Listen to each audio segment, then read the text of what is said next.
Barkha, thank you very much indeed for joining us on News at 10. And we should begin our conversation with all of our condolences because you have just lost your father to this terrible disease. Thank you, Julie. In 25 years of being a journalist, it's not often that I'm at a loss for words, and yet today is one of those moments. And despite that, and despite the grief and the gutted sense, sort of sentiment that defines me at this moment, and forgive me if I'm not my most articulate, I just felt that it was important to come and speak in any case, despite the fact that what was a national mourning has now become a period of personal mourning. Because in some ways, Julie, I became the story that I've been reporting for weeks and weeks and weeks now. In fact, since 2020, when the pandemic first erupted, whether it was the difficulty of getting an ambulance to take my father to hospital, whether it was the discovery that that ambulance was not really an ambulance at all, but that it was a rickety old car repurposed as a fly-by-night service, that it did not have any paramedics in it, that it did not have an oxygen cylinder that worked as it should have, that I had to then beg for an ICU bed, even with my privilege and my connections. And then finally, when my sister and I went to cremate him today at the cremation ground, there was no space. There was a fight that took place between three families for one spot, just to say goodbye to somebody you've loved. There isn't space at the cremation grounds. And it seemed to me as the news came home that I report this happening to other people every day. And in some ways, it becomes incumbent upon me to be able to come here and speak in this moment of grief. Because as a journalist, when I'm standing on the other side of the camera, I do interview people who've been just as devastated and just as desolate as I feel today. And so that's why when you all reached out, I just felt I had to come here and tell you how my story is a metaphor for what's happening in India, and yet it's not. I just want to qualify that if it was so difficult for me, and as a daughter, of course, that grief is incomparable. But the fact is that I'm an upper middle class Indian, maybe even by all accounts, a wealthy Indian. I'm an Indian who had access to a hospital. I'm an Indian who, for my father, had access to an ICU bed. Most people that I'm reporting on are dying at the gates of hospitals that are shutting their doors to patients. Most people I'm reporting on are being made to sign consent forms that aren't consent forms at all, wherein people are being made to say, if somebody we love dies because the hospital did not have a ventilator or did not have an oxygen, it would not be the liability of either the state or the hospital. Most people aren't even getting ambulances to carry their dead. And people that I've most recently reported on are now heading to gurudwaras, which is, of course, the Sikh place of worship. And these gurudwaras have now started offering, they used to offer, feasts and banquets to those who are hungry. They now offer something called an oxygen langar, which basically means if you're starved, not for food, but for oxygen, you can go to this gurdwara, you can sit in your car, you can plead for help, and a cylinder will come to you to your window, and volunteers are helping you get 1 air of breathing time. So yes, my personal tragedy is crushing, but it's not what millions of Indians are going through. But Barkha, how has it come to this in India?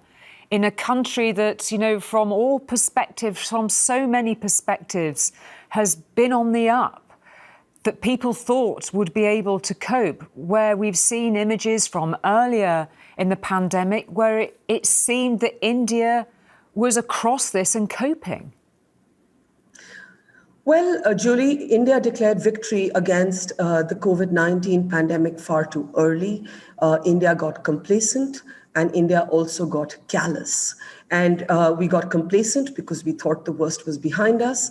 We got callous because through this carnage, and I use the word with responsibility, because when you see mass cremations of the kind that I've seen at the cremation grounds and graveyards I've been to, there's blood on the streets. People are just dying, and they're dying not necessarily from the virus. They're dying because the health system has collapsed and isn't giving them what is their right as citizens to have.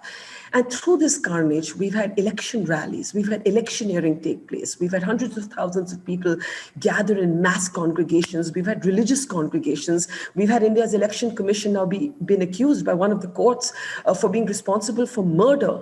And yet on this day that I talked to you, on a day when I cremated my father, on a day when thousands of Indians would have gone through a similar tragedy, we've had election rallies taking place.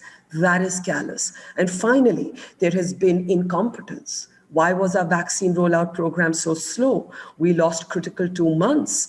We did not universalize fast enough. We gifted away and exported our vaccines. We went from over-centralizing this program to now leaving our states to fend for themselves. So it's a combination of complacency, callousness, and incompetence. Barkha, you know, of course, there'll be very many families here in Britain with such close ties to India watching in utter horror at what is unfolding there. What message do you have for those families and indeed for Britain? We know help has arrived in some measure today. What would your message be to Britain and indeed the wider world? Don't treat this as our problem alone. One of the necessary short-term responses to the pandemic was to shut borders. I understand the need for countries to put the interest of their citizens first, but the virus is this creature that travels through crevices and under doors and over skies and in aeroplanes and across porous borders. And we live in a world where we cannot be separated indefinitely by borders. We've all got families and lovers and friends and parents and siblings, and we're a global community. And if this erupts out of control in India, this is going to hit the world sooner or later. So for the sake of science, for the sake of the world, but also for the sake of the unprecedented humanitarian crisis that I think we're going to see unfold here, Julie, over the next few weeks. And I just want to add a point here. My reporting trips to the cremations and graveyards very clearly tell me that there's a huge gap between what the official numbers are telling us and the actual situation on the ground. There have been times when I've been to a funeral site where 100 bodies have been cremated in one site, and that entire state might be reporting half of that or even a fraction of that. So there is an unprecedented humanitarian crisis, and sooner or later, if it doesn't touch the world's conscience, it will impact the world's security. So for either of these reasons, India needs help, and the world should focus on getting us as many vaccines and oxygen tankers as is possible. Barkha, we thank you for your reporting, but we also acknowledge that you're a daughter tonight as well as a journalist. So we send you all of our condolences and very many thanks for your insight. Thank you. Thank you. Thank you. Thank you for having me.